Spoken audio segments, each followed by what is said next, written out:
Oh, we're live with Bryan DeNovellis of Tri-State College Basketball Podcast, talking UConn St. John's, a preview to get you guys ready for the game tonight. Let's go.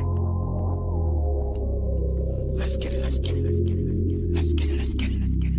Yeah. UConn, baby. Home of the champions. Let's go. All right, Bryan. We're here. We're ready to rock for this game. I think I wrote a piece in our new website, BigEastEnergyNetwork.com, talking about how it was always going to be UConn St. John's. You know, Seton Hall, a great story. Villanova, great story. Even, to a certain extent, Butler for half a season was a good story. But even with St. John's struggles early, they're both coming into this game hot. What is your take going into this game? It's 1:47. We're live, 8 p.m. tip. Whether you call it Madison Square Garden or Store South, it's going to be rocking. My whole day, my whole week is revolving around this game. It really is, Mark. Listen, I've been on, we've talked, we've texted, we've gotten to know each other quite well over the last few months. And I'm a Seton Hall guy through and through, but I'm a Big East guy as well. My roots are UConn. What is happening right now is must-see TV for any fan of really college basketball. They could not be meeting at a better time. What if they were meeting, January 3rd, right? Right. People like to get on Val Ackerman, and rightly so. I'm not a fan of hers, but the Big East nailed this one. Having them play in February and later, whatever is early March or the return date, I think, is early March, late February. It's perfect. They could not be meeting at a better time. That's my point. Yeah, no, I agree with you. I think I don't even think there was really any beef. I don't think I had any beef with the schedule. Like when it came out, I know some people like to bitch about that, but I'm excited about this matchup, man. Like in particular, UConn's been playing well, but it's been really, to me, it's about the kind of the resurgence. The storyline is St. John's is right there. Like they're not 7-4 in the Big East. Like they've only lost like one game. They've won 9 in a row to UConn's 18 in a row. Or is it 10? Might be 10. It is 8 in a row. I wish I had a producer to be like, oh yeah, we'll get you that information. You guys keep going. But no, so I think that's part of it too, is like, it's, even though UConn's been the flagship bearer this season, St. John's is they're humming. They've made some changes and they've made some talk to me about what you found about St. John's before we get into the UConn stuff, because there's plenty. The changes that St. John's has made to this team from our infamous get the fuck out of here with your point guard stuff the last time we talked.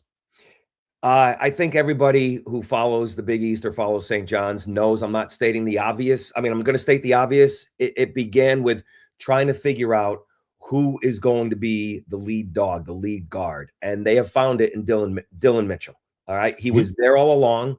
He started the first 2 games for St. John's. And then, Pitino was force-feeding Ian Jackson and trying to make him something that he wasn't.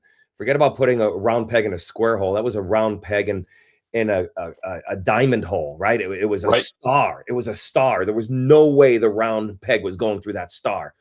And lo and behold, I'm going to come back to this, but did you see Pitino's comments to John Rothstein about how Dylan Darling's coming back and Ruben Prey's coming back, but Ian Jackson has his eye on the NBA. I mean, it's just telling you where Ian Jackson's head is. So it's not there. Dillon Mitchell's head is there. And when I went to the St. John Seton Hall game, man, this guy's mature. He's a senior, but he gets it. He is a point forward. He wants the ball in his hands. And that has changed everything, number one. Number two, Bryce Hopkins is looking like the player. Listen, he'll never be as dominant as he was, but when he's going downhill and he's going to the hoop and he's bullish and he's hustling, that's been a big difference. And the get the fuck out of here comment with Dylan Darling, he has, I said it at the time with you, I didn't think he was a Big East point guard, but he has found a role on this team and he has excelled. And since Rick Pitino got him into the laboratory, He's one of the top 3-point shooters in the Big East. So you have guys who have found their roles and are embracing their roles, starting with Dillon Mitchell, and guys who have bought in on the defensive end. That's been the transformation of St. John's overall, all of that collectively. Yeah, and it's almost like you're a pro, Brian. This is I think, and you are, which is that defense Yeah. is 100% the reason why UConn is where they are. And so to transition away from St. John's, because you're right. I can't dispute any of that. I think Dillon Mitchell has been phenomenal for them. Yeah. Dylan Darling, you're right. Like, if you look at some of I know Dan doesn't like to talk about the metrics right now, but if you look at some of the efficiency ratings, not just the metrics, like Evan Mia, Dillon's top 6 in the league just overall because of his defense, because of the way he plays on-ball defense. So I think it's a little different than what they expected from him, but like you said, they're getting what they want from him. And the main cog on the other side of this, and the reason why UConn is where they are, and why I feel like they have the advantage when it comes to down the stretch, is while having a point forward is nice, having a point guard who is, in my opinion, playing the best basketball in the Big East in Silas Demary Jr. is going to be the reason, or one of the reasons, why UConn is potentially victorious and is a favorite in this game. Yeah, boy. I mean, you've seen it. I've seen it. UConn fans have seen it, right? The comparisons to Tristan Newton are relevant. It's kind of unfair to Silas because Tristan Newton, Right. Tournament MVP, right? All-American. Those are big shoes to fill. But Silas Demary wants that. So yeah, we're going to compare the size and everything else. Let's just say he is the right point guard for this team at the right time, right? 1,000%. The returning players they had, Solo and Caravan and Terrace and Jay Stu, right? The returning nucleus, they needed a guy like this. And I didn't see all the point guards in the portal, but I'm pretty sure that Dan had Silas Demary #1 on his list. And got the point guard that he wanted because of what he can do at both ends of the floor. And coming here saying, you know what? I want to win a championship. I want to play for UConn. Maybe there were better point guards rated, but I find it hard to believe that he was not #1 on Dan's list. What do you think? No, I think he was. And I think if you're considering how, Dan is very collaborative. I know this was #1 for Kamani. I think part of that is they wanted to go back to a bigger guard. And if there's one thing, and you know this, I'm not hypercritical of Dan Hurley. How could you be? For all he's done at UConn. But one of the things that I think he agrees with is the comparison stuff. He is the classic guy to compare guys to other guys or teams to other teams. And he said it on I don't think it was the last Zoom conversation. It was the Zoom before either Xavier or it might have been going out to Creighton. And he said, I'm done comparing this team to the 22-23 team. Yes. And I'm done comparing. And he has done some players no favors comparing them to past greats at UConn, in particular ones that were just here. Not like, oh, he reminds me of Danielle Marshall, and kids that are 20 are like, who the hell's Danielle Marshall? Right. You know what I mean? Like, you should know, but if you don't, I don't hate on you for it. But it's one of those things where when you say a guy is like what he did to Aiden Mahaney last year, Aiden Mahaney was not the right fit. But the fact that he put on, he's going to be a hybrid of Cam Spencer, Tristan Newton. It's like, man, come on, man. Like, don't do that to him. It's like a chill California. Like he was a Joey California type if you could have got that out of him, but he wasn't what you were expecting, right? And we got a great comment from Ark Issakoff, who's a fan of the show, that he said putting Ian Jackson into the 1 slot was like Hurley putting Mahaney at the 1 spot last year. It does not work. I think it's a great call. So my point is like while I think I made some of those similar thoughts, and you can't deny that both these guys are 6'5", but I head back to the beginning of the year. My buddy Henry, better known as Little Red, said, I was at a game and Silas doesn't look as big as like a guy like Tristan. Like he just isn't as imposing. Like Tristan was like a thicker, probably not as fast. And I think Silas has the bones to be as good as Tristan or better. but we got to see it. You know what I mean? And we're starting to see it, and we're starting to see the maturation. And he kind of reminds me of a bigger version. I'm going to give an old school reference for all of you. If you guys are, most of my audience is old, so we're good. More of like a Jason Kidd, like 10 points a game, 7 assists, 6 rebounds, can get you 20. Like when he was at Cal, like he could get you a triple double if you needed it. He could score whenever he wanted to, but he was more about, let me just, and you're a Jersey guy, how good was he for the Nets? Like, you know what I mean? Like he turned into a shooter later in life, down the stretch. But like as a straight up, when he was a point guard of point guards, he was, I'm going to get everybody involved, and all of my shooters are going to have passes right in their shooting pocket. He does it for Braylon. He does it for Solo. Great entry passes. So that's my comp, and it's not like a size thing. It's just how he plays. And let's not forget, Tristan Newton didn't become Tristan Newton right away, right? There's a learning curve for all these guys. They're coming in from a different location, different coach, different system. So there's a huge learning curve, and he's still learning. Today on February 6th, let's see where Tristan Newton is in not Tristan Newton. Let's see where Silas Demary is in another month on March 6th. Right. And then when the tournament begins and see the evolution there, it's all about, the pieces, how they're all fitting together. And right now, the pieces could not be fitting any better. UConn's coming off their 2 best, really, performances of the season at both ends. Let's face it, 2 comfortable blowout wins, but neither of those teams was the caliber of St. John's. Neither of those teams have the length of St. John's. Mark, seeing St. John's in person at the Garden was a lot different than seeing them on a 50-inch in your living room. All right. I'm telling you, every position has length.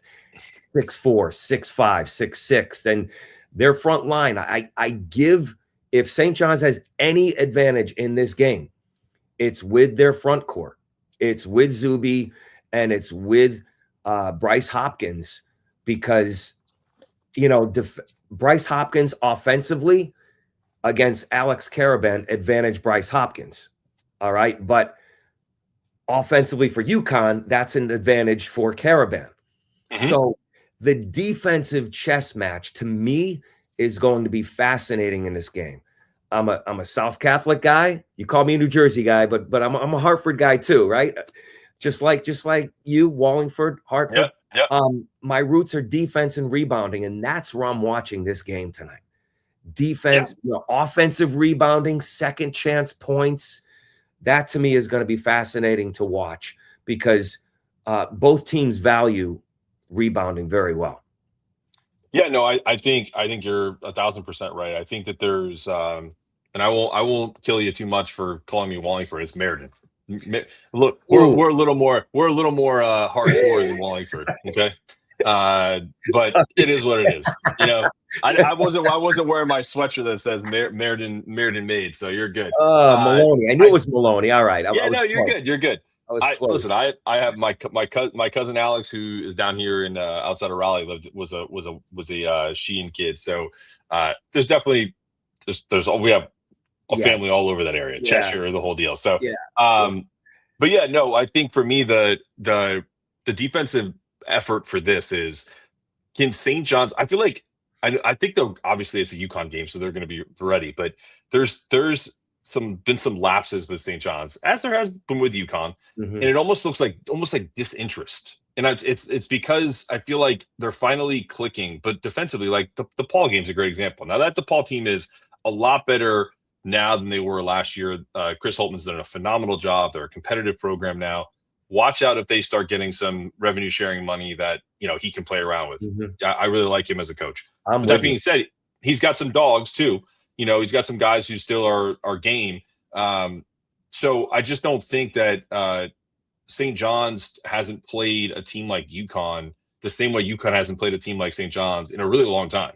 And if we can go back to the only times that St. John's has upped their competition, they haven't fared too well. So while they are playing better, I think they're going to have to rely on that initial pop of the game.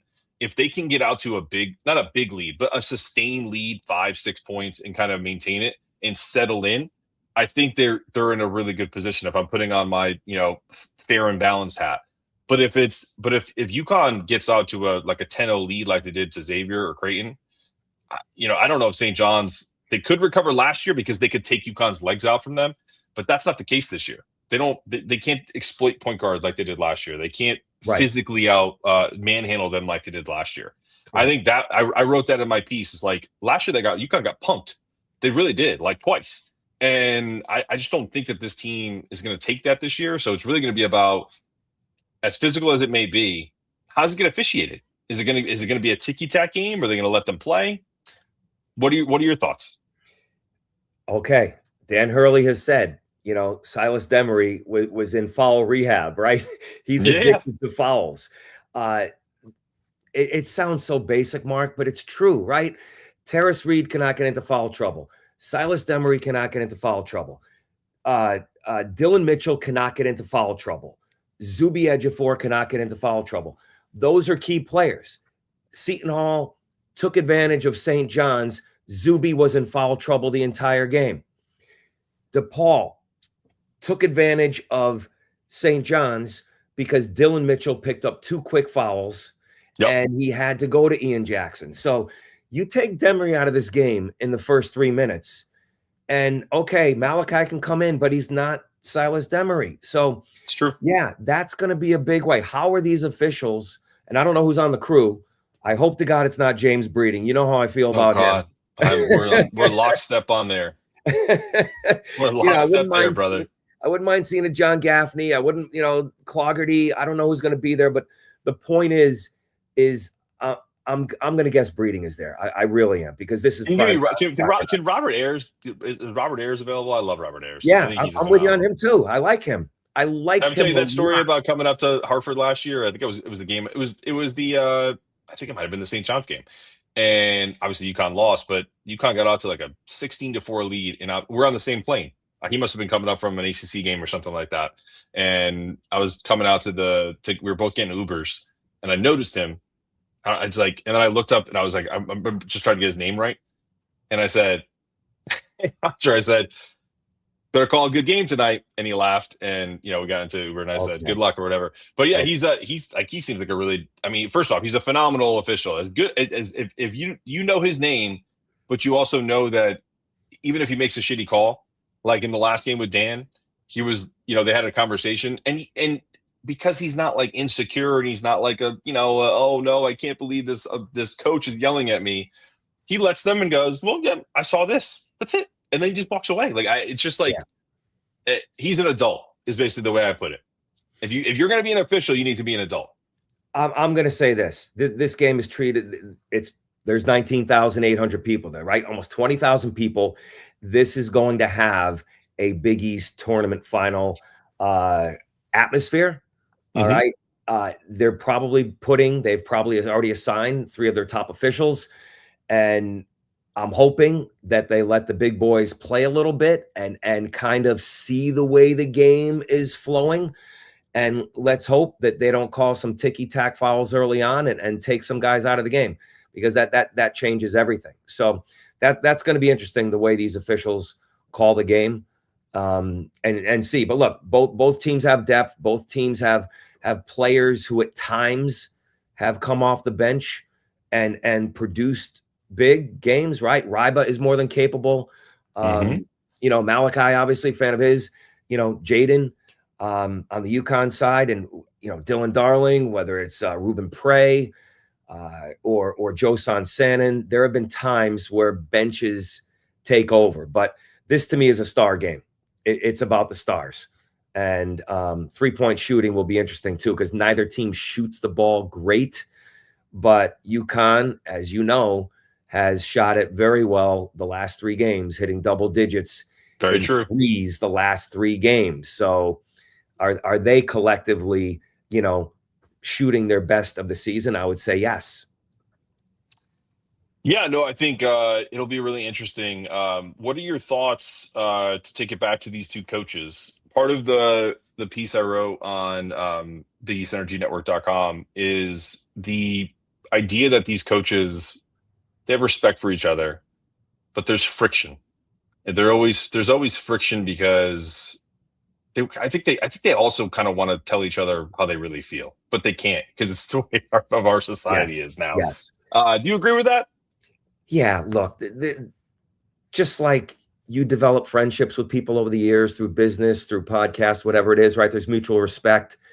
They're not lovey-dovey. Little did we know that Hurley, that Dan and McDermott are actually, there's a lot of respect there.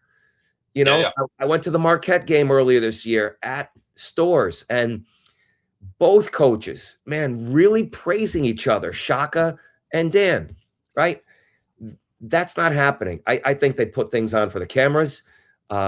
Just read between the lines. Pitino was talking about how, UConn's not a rivalry for us. I don't know if it's their egos. I don't know if it's their past. Maybe there's something between Dan and Bob Hurley Sr., right? When maybe Pitino came in there, let's go way back. I don't know. Let's go way back, right? Yeah, we don't know. Roderick Rhodes, St. Anthony's kid, played for Bob Hurley Sr., one of Kentucky's best players, played for Pitino. I don't know. Listen, I don't know what's there, but there's something behind the scenes that these two will talk nice, but behind the scenes, I don't think they play nice. How's that? I think you're 1,000% right. And it's also interesting because it seemed like there was like a lot of respect in the Xavier game with Richard. Kamani and him go way back, multiple jobs they worked with, Minnesota and yeah, good one. FIU. So I definitely think that there's definitely I guess respect for, it's like what's the there's like it's like professional courtesy is the way that I think Dan and Rick's relationship is. They have a professional courtesy because they're both kind of saying the same thing, whether they believe it or not. Is this a rivalry? Dan said, well, I don't know if you can really call anybody a rival with us because of our championships and blah, blah, blah. It's like, well, I mean, Purdue and Indiana don't like win national championships ever. They're still rivals. Like, what the hell are we talking about? Like, it's just like it doesn't matter. It's like it's a regional rivalry. If you're really, I just feel like I don't feel like they're doing each other enough justice. And if they built it up to be what it is, it would be better for the league, in my opinion. I think even when UConn was out of the league, right? Villanova didn't really have a rival. Then kind of, Xavier kind of rose up a little bit. Creighton kind of rose up a little bit. Seton Hall became a little bit of a rival. So I don't know if Villanova has ever had a true rival in the Big East. Okay. UConn, let's go way back. I mean, they have never had a true rival. It's whoever has been good. Syracuse. Right? Okay, yes, I'll give you that, right? Way back, it was always, if I asked you, biggest rivalry in Big East history.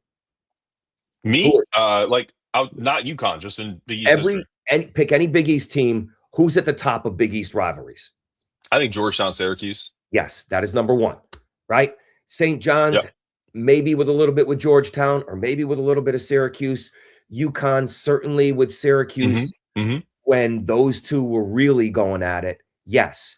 But now that Syracuse is gone, I mean, is it Providence? Is it St. John's? Providence could it be Villanova? Providence could end up being if they get the next hire right. And I'm not trying to throw, dirt on Kim English's grave, but for all intents and purposes, he's gone. Yeah. So, but that being said, like if Providence can get the right coach in there, they have NIL money. They have revenue sharing money that they're definitely willing to pay. You don't get into the last 3 or 4 with Arkansas and 5-star recruits in this cycle because you have no money. And if they can get the right guy to create the right culture, because let's be honest, if I'll throw a name out there. If the St. Louis coach, I think his last name was Schlurz, Josh Schlurz. I always feel like I say his name wrong. Who's having a phenomenal year, or even Travis Steele in Miami of Ohio, who's undefeated right now and has them ranked in the MAC. If either one of them was on this Providence team's bench right now, I think this team is a top 5 team in the league because they have talent. They're just rudderless. Sorry, that's just how I feel. Yeah, I feel like they have as much talent as They might have the third most talent in the league behind UConn and St. John's. Oh my God, right? More than Villanova. And Villanova more than Villanova, talent-wise, yeah. Yes. Put Kevin Willard on Providence right now, and they're top 3. Yeah. In my opinion, because Willard's a great coach. In terms of talent, if you're ranking talent on each team, I'd put them third. I really would.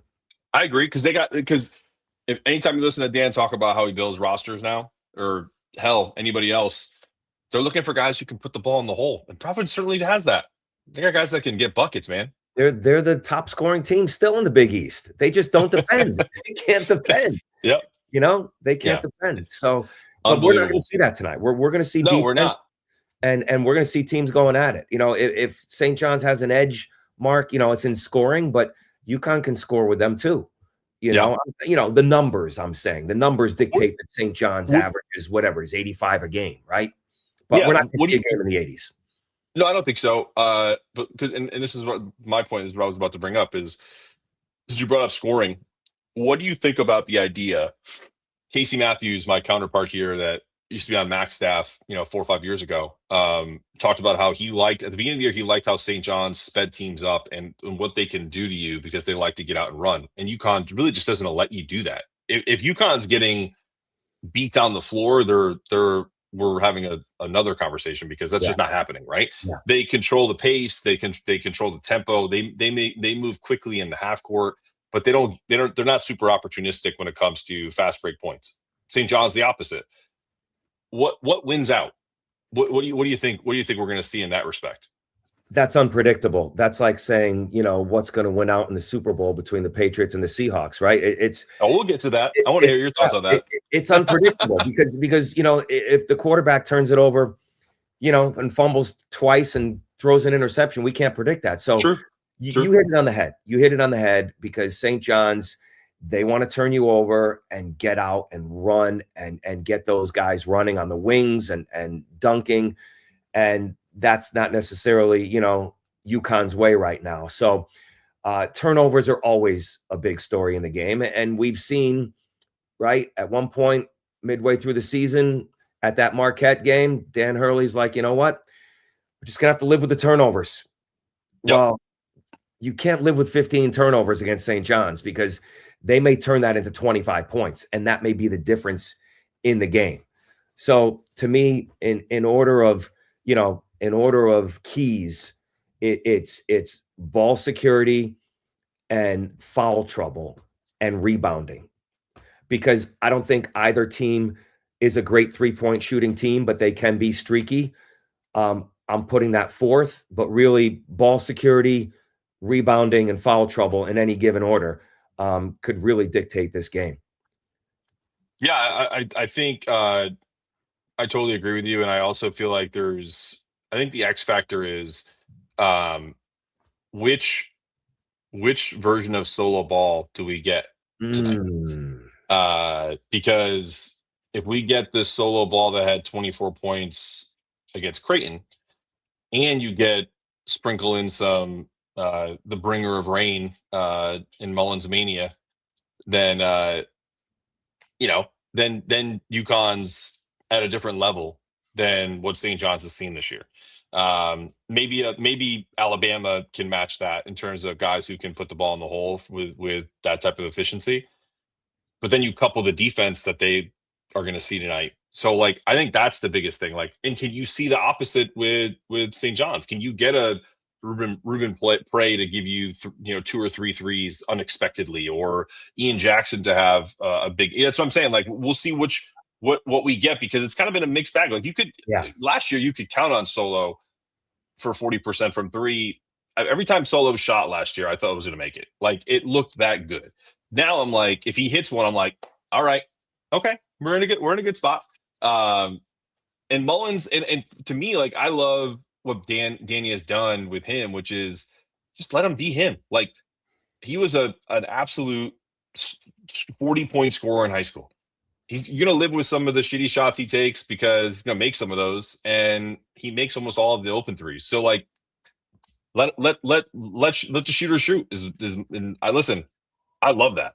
I grew up with that mentality, so I would absolutely have loved to have played under that mentality. Just give me the rock, let me shoot it. Let's go. It's a totally different game now. Totally different game than certainly when I grew up and when you grew up. And here's the thing.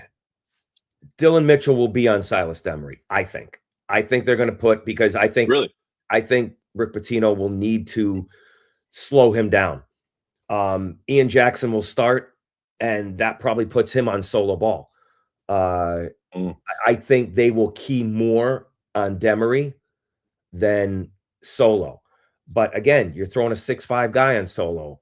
All these guys, like I'm saying, they're 6'5", 6'6", 6'7". So they have length. And how is that going to play on the perimeter? We're going to find out. And to me, go ahead. No, I was going to say the only guy in this is no disrespect to him because he's the most, decorated player in UConn history. The only guy who has an issue when you play, and it's like you could verify it through numbers. Anytime he plays a more athletic or a quad one team, and the shooting windows are smaller, is Alex is the only one who typically struggles with that. On closeouts, like against a team like some of the teams are playing in the Big East that aren't as good. If he gets an open three, he's bearing it. They're not getting out to him as fast. But whenever he plays, a Kansas or it's a little bit harder for him. He's gotten better. Like those numbers have gone up this year. Solo doesn't have that same issue. Mullins doesn't have that same issue. Demary certainly hasn't had that same issue. So, and I also feel like too they can match them with length. I mean, Solo's got like a 6'10" wingspan.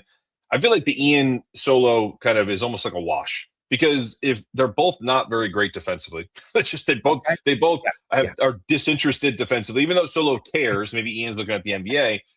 I mean, I think if you and I and Danny were at a bar somewhere and we were asking him about Solo Ball's defense, he'd go.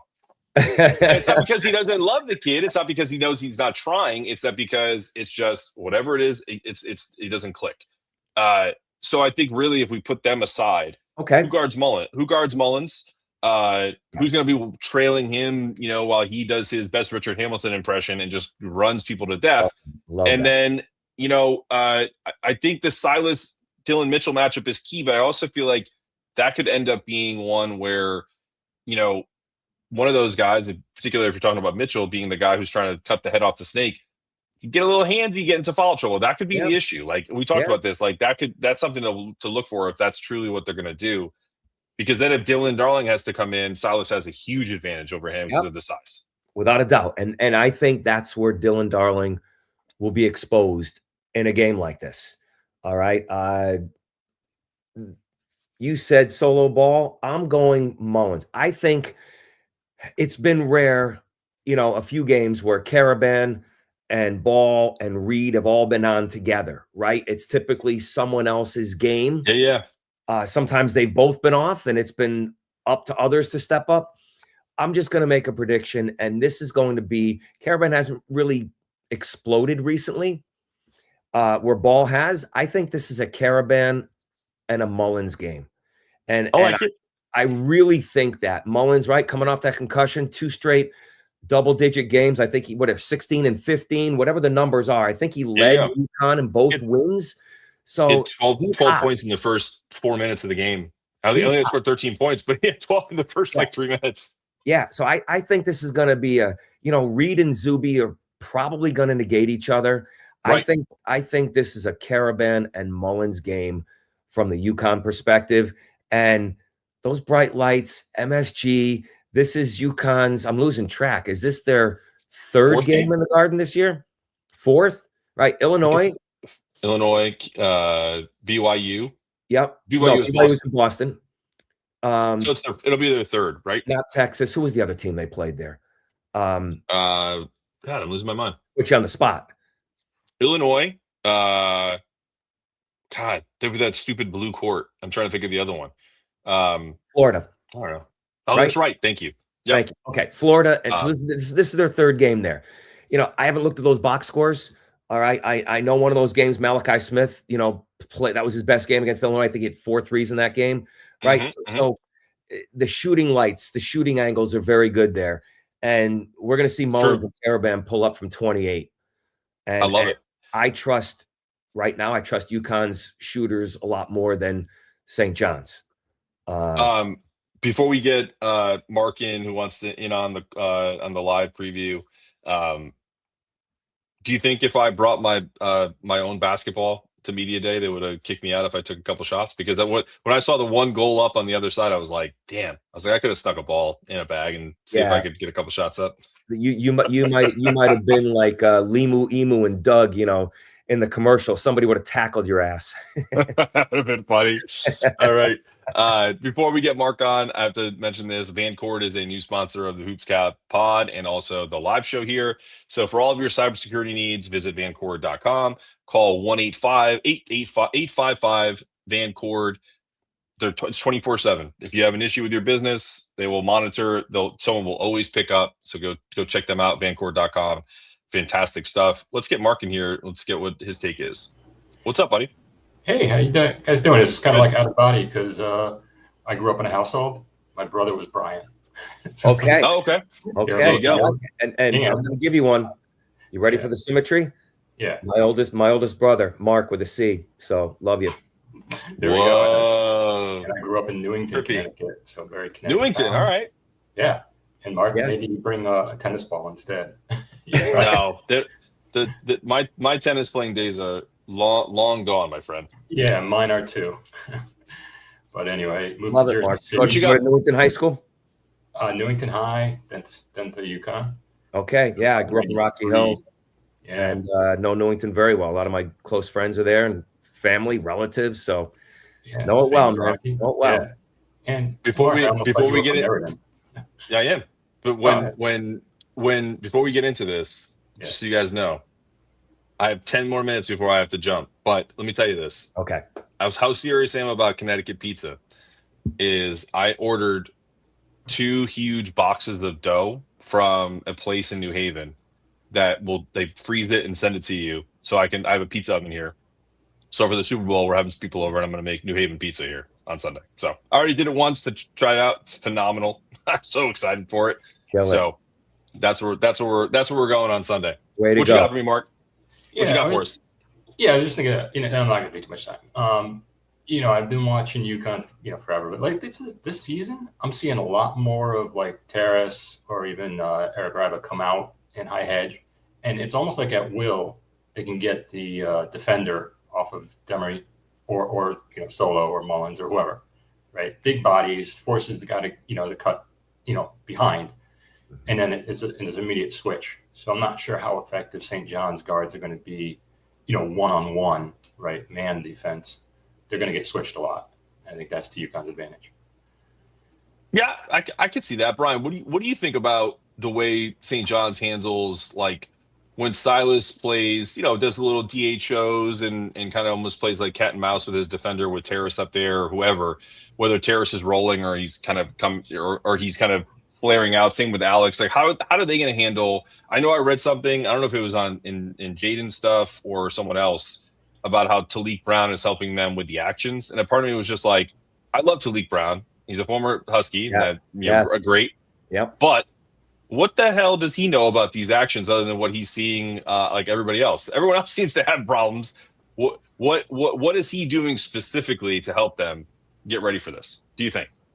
You know what? It's a good question. They're studying a lot of film and they're watching tendencies, right? That's what everyone does. That's why, whatever's happened in the preseason, guys, this is totally different. These coaches, they play each other twice a year. I don't care what success you've had out of conference. This is totally different. So I can't say what St. John's will do defensively, whether they will try to fight through the screens at times or whether they switch. But I'm going to say 2 things to that, Mark. Number one, nobody runs actions off high screens better. I've said it. We've watched it. I love Caravan. Caravan reads it. He can pop out and hit a 3 or cut back door, right? So there are so many actions of what they do off those balls. Mm-hmm. So they practice it all day. They know whether you're going low or going high, what to do off of those, right? Number one. But here's the caveat in all this. St. John's may go zone tonight at some point. They may extend a 3-2, not for long, but then how does UConn handle that? So, listen, I don't know, but I know that UConn's one of the hardest offenses with their guards and their bigs rolling to defend. And even Shaka Smart said that in his post-game press conference. So that's my thoughts on that. Yeah. That's just and big red excitable. UConn's the number 5. If you believe in these metrics, the number 5 defense, so they get more opportunities. And if they're shooting better, that's their like 10, 12-point advantage. Yeah. So, Look, they're playing at the Garden, and UConn's comfortable there, and they're favored for a reason. But to me, it's a 60-40 game. You know, it's not a 50-50. That tells me it's a 60-40 game. And you could play this game 5 times, and maybe UConn wins 3 and St. John's wins 2. Well, they're probably going to play 3 times. Yeah, they probably are. And the one thing I would say is before we jump, Bryan, and I want to get your Super Bowl pick before we jump. But I will say this to all, and to Mark that's on with us, anybody that's watching or listening, what happens in this game, just enjoy it. If UConn is to lose, do not lose your mind. I'll give you a good Mike and the Mad Dog back in the day. Whenever there was like a major game, he would say stuff like, "All right, what would you sign for this, dog? Would you sign for this right now? If you lose this game but you win the World Series, were you happy with it? If we lose this game and win the national championship, do you think I'm going to care? Right? Not one bit. So, I always thought this was an 18-2, 19-1 potential team. I don't think UConn's going to go undefeated in conference. If they win this game, then we can start talking about potentially them going undefeated in conference. But I still think that that's a stretch. So if they're going to lose a game in this Big East regular season, tonight could be the night. So just temper your optimism with that. That's all I'm saying. I hope I'm wrong, because I hope they win by 20. I just don't think it's going to happen. I will just foreshadow a little bit for time's sake. Yeah. Yep. Let's look ahead. All right. The regular season means a lot to both coaches, but I'm just saying that 1 seed may mean a little bit more, because Villanova is likely going to have the 3 seed. Villanova has been a thorn in both teams' sides. Could have beaten either team. They had a better chance of beating UConn for sure. They had them on the ropes. That's going to be a trickier Friday night matchup for what it's worth, looking ahead to March. Then whoever gets the 4 seed, Creighton or Seton Hall. Let's be realistic about it. Whoever's the 1 seed really can pencil their way into, for all intents and purposes, into the championship game. Looking further ahead, let's just hope Houston does not get the gift of playing at the Toyota Center. That's a good call. All right, let's get everyone's quick Super Bowl pick. Let's go to Mark first. Who's winning the Super Bowl, and what's the score? I'm not a New England fan, and I grew up there, but I'll say they take it and say like 24. I'll go 24-18. Wow, like it. Scoregami. Bryan, what you got? Interesting. I've been telling this to my whoever's listening. Seattle is going to win. They're going to take a late touchdown. They're up by 4, and New England's driving late. They get to the 2, and they throw a slant, and it's picked off in the end zone. Nice symmetry there. I like it. And Seattle hangs on and gets their redemption. I actually think it's going to be a shootout. I think initially we're going to see not a lot of points. It's like that feeling out period, but I think it could be like a 38-31 game. And I think Seattle's going to win. That's my pick. See, I love Drake May. He's a Carolina guy.